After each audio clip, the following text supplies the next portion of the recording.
everybody, it's Wootini from GayGamer.net, here with another video podcast. Special location shoot this week. It's like 100 degrees on Memorial Day weekend, so I thought I would go up on the roof and give you a view, other than me and my living room. This week, I've been playing a lot of Dragon's Dogma, still.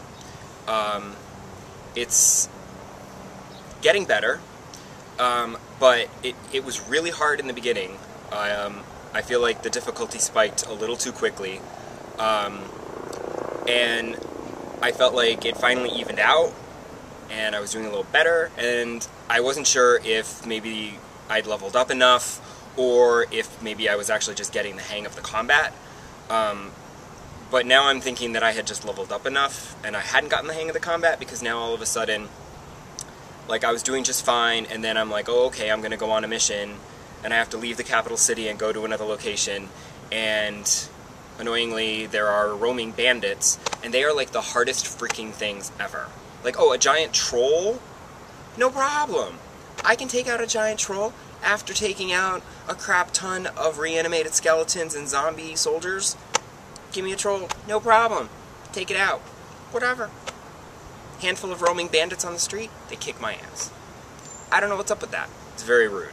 So, the difficulty of Dragon's Dogma is keeping it a little frustrating for me. So it's not always a lot of fun to play. But it is a pretty good action RPG so far. I mean, we'll see. It's still early days yet. I'm still learning all the ins and outs of customizing my characters and such. I mean, for God's sake, it took me like a week before I realized that you have pawns who are your AI companions, and you can have up to 3 of them. And you have one who is your main pawn who levels up with you, and you can give them, you know, you can upgrade their materials and their skills and their weapons and armor and whatever. The other 2, you go and you trade in and out, and you trade with other people. So your pawn becomes available on Xbox Live or the PlayStation Network, whichever you're playing. Your pawn becomes available for other people to use. Now, you don't lose your pawn. You keep playing with your pawn. It's just that when you check in at an inn, you'll suddenly be told, hey, your pawn was used by somebody, and they come back and they get rated on how helpful they were, and on their appearance, and on their battle skills, and then sometimes you'll get a gift back. Sometimes it's a rock, and sometimes it might be something useful. But you start the game with a pawn called, I think his name was Rook. God, now I'm blanking.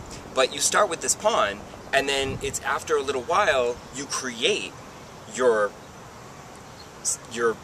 actual pawn, who's your real pawn, who's going to stay with you for the game.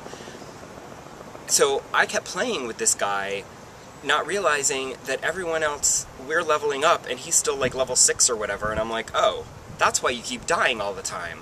Alright, never mind, go away, which is sad, because I kind of enjoyed him. But I had to trade him in, and I just traded him in for another magic user.